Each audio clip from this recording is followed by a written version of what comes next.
They tell me that I'm never. Halo semua, salam sejahtera Malaysia, tuan-tuan dan bapak yang amat dihormati. Saudara-saudara, baru-baru ini kita dikejutkan dengan satu isu ataupun satu berita yang melibatkan status Ketua Menteri Pulau Pinang daripada DAP, yaitu Chow Kon Yeow, berkaitan dengan isu adakah beliau akan bertanding bagi pemilihan DAP Pulau Pinang akan datang. Nah, persoalannya beliau yang kini memegang jawatan sebagai Ketua Menteri Pulau Pinang. Adakah sekiranya beliau tidak bertanding bagi pemilihan DAP? Status beliau sebagai Ketua Menteri Pulau Pinang adalah sekadar status dan tidak mempunyai satu pengaruh yang kuat. Nah, dikongsikan melalui artikel Malaysia Kini bertarik September 6. Kenapa DAP tak biarkan pemimpinnya berundur secara terhormat?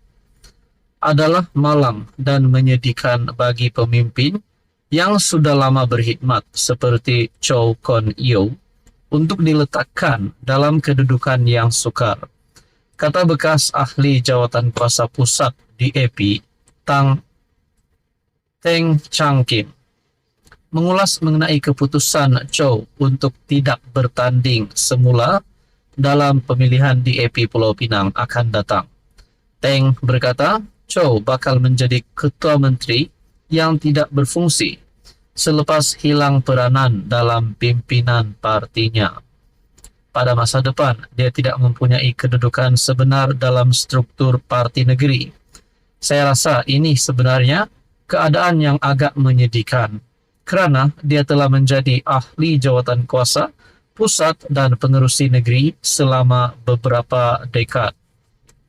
Untuk mengumumkan bahawa dia tidak akan bertanding dalam keadaan sedemikian adalah sangat memalukan dan menyedihkan. Nah, persoalan yang timbul adalah, adakah ini satu gambaran awal daripada Chow untuk meletakkan jawatan bukan saja tidak bertanding bagi pemilihan DAP akan datang di Pulau Pinang, tetapi mungkin satu gambaran bahawa beliau akan melepaskan jawatan Ketua Menteri Pulau Pinang? Itu menjadi persoalannya. Mengapa parti tidak boleh membenarkan pemimpin dan ketua kerajaan yang sudah lama berkhidmat dan terkenal ini berundur dengan terhormat, katanya. Dia berkata, ramai pemimpin dalam parti sebelum ini yang dipaksa berundur, malah didesak supaya keluar parti, dan keadaan itu kini berlaku kepada Chow. Teng berkata demikian semasa wawancara untuk podcast berbahasa Cina Malaysia Kini yang disiarkan melalui YouTube, Spotify, Apple Podcast semalam. Teng berkata dia tidak terperanjat dengan pengumuman Chow, tetapi terkejut kerana keputusan itu dibuat ketika pemilihan DAP Pulau Pinang akan berlangsung tidak lama lagi. Itu menjadi persoalannya. Adakah sebenarnya DAP Pulau Pinang ataupun DAP di Persekutuan sedang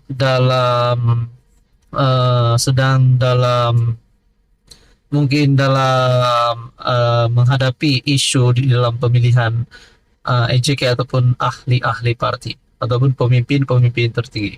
Saudara-saudara, apa komen Anda berkaitan dengan ini? Dan persoalan yang seterusnya, adakah ini boleh sedikit sebanyak memberikan impak terhadap kerajaan pimpinan Anwar Ibrahim? Apa komen Anda? Halo semua, salam sejahtera Malaysia. Selamat datang ke channel Fels Lifestyle. Tuan-tuan dan puan, terima kasih kerana terus setia dan bersama di dalam channel ini. Saudara-saudara, hari ini saya nak sampaikan satu maklumat yang pasti buat ramai tergamam, terperanjat. Ada persoalan berkaitan dengan SG4, yaitu berkaitan dengan 4 negeri tadbiran PAS PN. Saudara-saudara, Kedah, Terengganu, Kelantan antara negeri yang terlibat ataupun di dalam SG4. Namun ada yang tanya, kenapa Tun Mahathir dilantik sebagai penasihat SG4 dan apakah sebenarnya SG4 ini? Saudara-saudara, ada yang membuat satu persoalan. Adakah satu dunia kena tipu oleh PAS dan Tun Mahathir? Rupanya ini berlaku kepada SG4. Menurut satu perkongsian daripada Malaysia kini, kenyataan Taqiyuddin. Taqiyuddin jawab Puan, kena faham beza peranan kerajaan syarikat. Adakah sebenarnya SG4 ini bertindak sebagai syarikat dan bukan sebagai organisasi ataupun pergerakan politik? Seorang pemimpin kanan PN tampil mempertahankan langkah 4 negeri yang ditakbir gabungan itu menubuhkan syarikat SG4 Grup Sendirian Berhad ataupun SG4 Group. Merujuk persoalan yang dibangkitkan pemimpin UMNO, Setiausaha Agung PAS Taqiyuddin Hasan berkata, ahli politik terbabit perlu faham perbezaan di antara peranan kerajaan dan syarikat. SG4 Group boleh disertai mana-mana syarikat untuk kepentingan ekonomi rakyat di 4 negeri terbabit. Atas persetujuan kerjasama juga,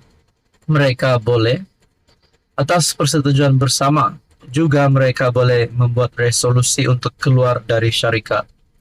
Dalam sebuah syarikat, jika mahu tambah daripada 4 menjadi 6 pun boleh, atau ada yang mahu keluar, itu juga boleh. Tidak ada masalah, katanya dipetik Haraka Daily. Artikel bertarik 4 September. Dalam sebuah syarikat, semalam anggota Majlis Kerja Tertinggi MKT UMNO Muhammad Fuad Sarkashi mempersoalkan nasib syarikat SG4 Group jika ada kerajaan negeri PN tumbang dalam PRN ataupun pilihan raya akan datang. Menurutnya, perkara itu tidak mustahil dan mendakwa langkah menubuhkan syarikat tersebut bukan untuk membantu mana-mana negeri, tetapi hanya bermotifkan politik. Akan timbul banyak masalah baik dari segi pekerja, aset, saham, dan lembaga pengarah. Mengikut pemahaman saya sebelum ini, saya ada membaca satu berita yang menyebut pembahagian yang sama rata di antara 4 negeri ini.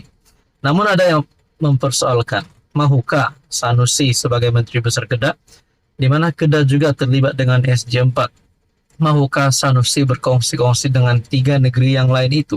Nah, itu menjadi persoalannya. Adakah kalau Sanusi tak nak kongsi dengan 3 negeri yang lain itu, adakah Sanusi sebagai Menteri Besar Kedah akan keluar daripada SG4? Nah, itu pun menjadi persoalannya.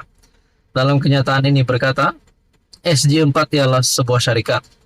Jadi syarikat tempatan atau luar negara juga boleh menyertainya.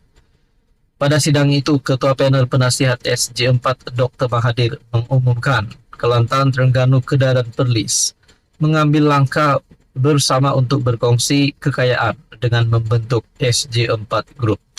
Saudara-saudara, akhirnya ini satu pendedahan terbaru bahwa SG4 ini adalah sebuah syarikat. Saudara-saudara, apa komen Anda?